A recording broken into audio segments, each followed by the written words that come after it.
You are about to meet some young people who rarely make an appearance on TV. They're the homeless LGBT youth leading precarious lives on the streets of New York and LA. There are almost 1 million homeless teens in America. Almost half are from the LGBT community. Many have been thrown out of their own homes or escaped abusive foster homes.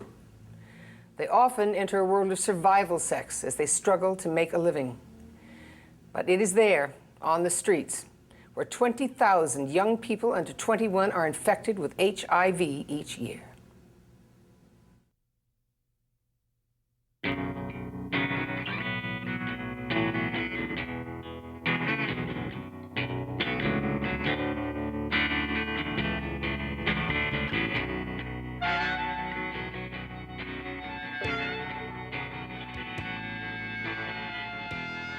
My mother's very religious, so she don't believe in gayism and the whole gay role, and it's just wrong. So she kicked me out of her house, and I had no place to go, so I was just staying from place to place, which is with either my ex-girlfriend's house or different other houses, and I would sometimes just starve and stuff. It was real hard. A lot of things happened. On the streets, these young people face a lot of high-risk behaviors.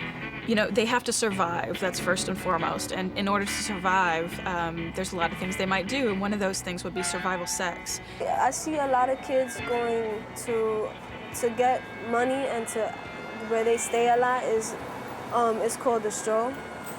It's a place in the village where a lot of kids go prostitute themselves so they can get money for food to eat or a place to stay. So this is our mobile unit, and we're on our way, and we're on Christopher Street. And it's busy. It's definitely busy tonight. But we're ready to start delivering services, so we're gonna start looking for parking. And it's definitely gonna be one of them nights. A lot of them are out there just, you know, being out there and doing different kinds of drugs, and then they wind up selling themselves. And so what that means is that HOT provides them a way of keeping their health healthy, provides them with condom safety information, and other agencies that'll help them. All right. Have fun. Now I'm just heading down to the pier. Basically what's in the bag is just condoms and lubrication. I mean, it should be a way for people to help them self-prevent against HIV, AIDS, and all the other STDs. But these kids don't care. As long as it's flavored and lubricated, it's like candy to them. So that's what I'm basically handing out, candy. I'm just giving condoms, girl. Huh? Missing, take some condoms. It's lubrication and stuff like that. He told you, I told you, no. Did Marky tell you I said hi? Yeah, like counting. Can I have one? Yeah, you can take as much as you like. Sure will.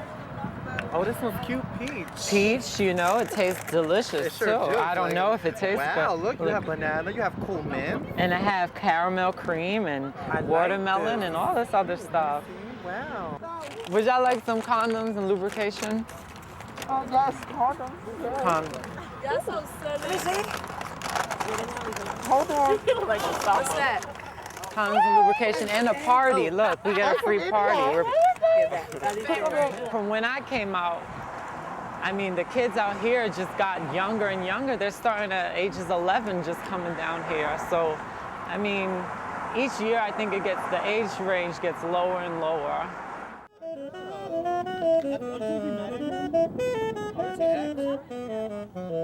Actually, a lot of my friends I know that they were positive. They may have become HIV positive because of all the things that they went through, like as far as being in the streets, and when you're hungry, you do anything to eat. Even when I'm in the street with this mobile unit, and they may be HIV positive and homeless, it's not their priority. Their priority is to eat. Their priority is to take a shower. Priority is to just connect. It's not a priority for them what we think is a priority to them. There is also the never-ending stream of runaways who come to Hollywood each year. Quickly, they enter the worlds of prostitution, pornography, and substance abuse. And typically, these young people do not expect or seek out health care.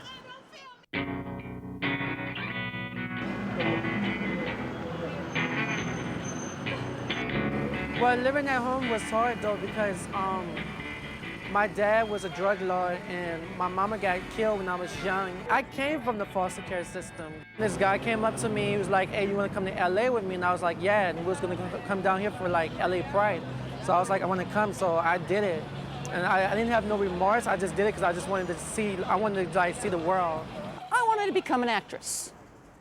What brought me to California as a star opportunity? I'm one of what you would call God's unique individuals. Intersexed. I got in a fight with my mom, so I left. She says I can't come back to learn responsibility. I ran away from home early on because the gay, the whole gay HIV issue, my mother was a little bit afraid of those things, so I went ahead and left, and I experienced all those things out here. The kids know that I'm coming with a pizza. They expect that I bring them pizza and soap and a toothbrush and a comb in a hygiene kit. Mm-hmm. And I always come here at least 3 times a week. This is something that I do 3 times a week, yeah. At 3 o'clock to this stop that there is a bus, this yellow school bus type of thing that picks them up and takes them to the shelter far away. Otherwise they will stay sleeping, here.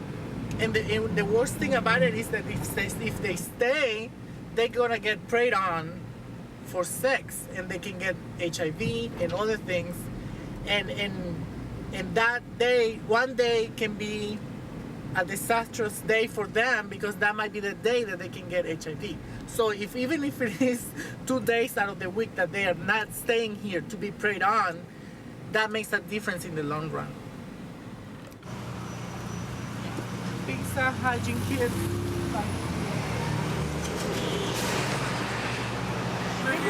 I'm gonna be around here too tomorrow, so same time.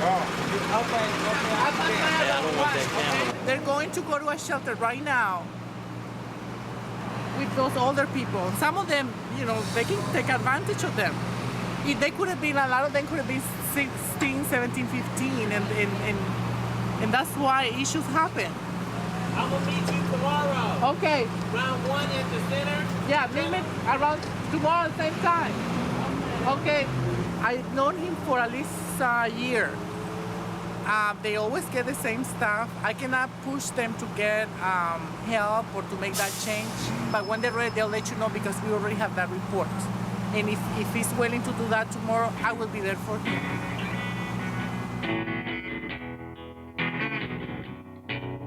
First day I got here, I just got a bite to eat, walked around aimlessly for about a week, but I never got involved because I was so scared of the area of downtown. I was like, I gotta get out of here. Like when I got here with the guy, we was hanging out together, we went to Pride, and I was looking for him, and out of nowhere, he just disappeared. So I was like already stuck, but at that same time, I was like pretty much like, well, that's the part about living on the streets, People tell you they're gonna do this for you, but they'll disappear, after they get what they want from you. I left home when I was 14 years old. You have to learn street smarts very quickly. If you don't, you're not gonna survive out here. And these centers and stuff like that are only open a few hours a day. There's a lot of people out there who are going to take advantage of someone, even if it's for a night. If anybody has an addiction on this boulevard, I swear, $10 will get you whoever you wanted. I'll be walking with them, and I totally see the cars pulling over and just making passes at them. And I cannot say anything, I just hand them out whatever they need, obviously, condoms and so on and so forth. And I go ahead and do my business, and they do their business too, and I will see them the next day until they're ready to make that change and to get help. We would pretty much go hang in front of the porno shops. People would look at us, and then we'll be like, if they give us the look, then we're like, okay, it's okay, and then we just go somewhere, and then, and we get money, How old were you? I was 14. It's almost like you're forced into making money for someone else and you're not getting a profit out of it, meaning whenever you're on call, basically. Like, If you were the gorilla pimp, basically, I would have to do whatever you told me to do to make that money. Meaning, if I had to walk in the middle of the street with a G-string and a bra on, with a full beard, just to make money, I could not come back unless I had money. They deserve better because this country do have a lot to offer, and it's not reaching them. And that's something that I see that I don't have the answer for it, but it's a problem that we have, and I don't know how to fix it. But we gotta come up with options for them. Someone got me drunk, really, really drunk, and raped me and sent me right up under, this used to be a bank right here on Orange, Mansfield it is. There used to be a little gate there. I was laying there in my own urine and vomit and wet clothes, and it was raining. There was nothing I could do about it. That's when I knew I needed help, you know? It's a no-win situation for them. It's kind of, they have to choose between which exploitation they'd like better. And most of them feel that if they're gonna be exploited or abused, that they'd rather be out on the streets where at least there are no rules. I got gay bashed by my neighbors. They started throwing rocks, and then they started chasing us. And we just ran, and then, well, I called the cops. They came, but they couldn't do anything. They didn't do anything. The transgender kids have it much worse because their options are fewer. They're easy prey for law enforcement. They're easy prey for people who just, want to beat up someone to have a good time. Your regular, shall we say, gay and lesbian kids can kind of pass. You can't really tell most of the time they're gay or lesbian, so then they're just your regular street kid. They're prey to less harassment, but the transgender kids just stand out. And what happens with them is that their options are so limited that a life of prostitution until they're no longer of appealing age is pretty much all they can do.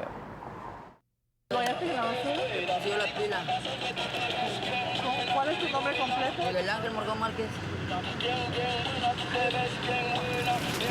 Some salad. That's good because some spaghetti. I don't know what is this, but it looks like vegetables.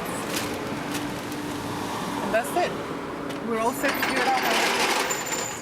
Yes, I will be there. I told you already that I'm gonna be there, don't worry. Yes, yes. I was gonna say, don't call me. He already called me 3 times if I'm gonna bring him the bus tokens and some food. But I understand, that they looking forward to that, so.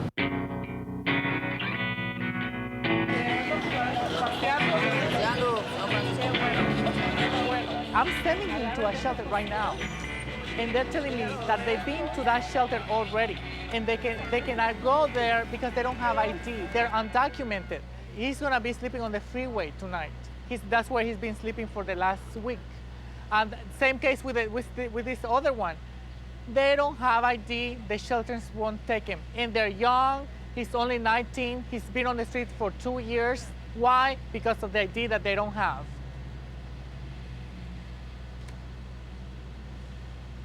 I find that to be really hard and stressful because my hands are tight.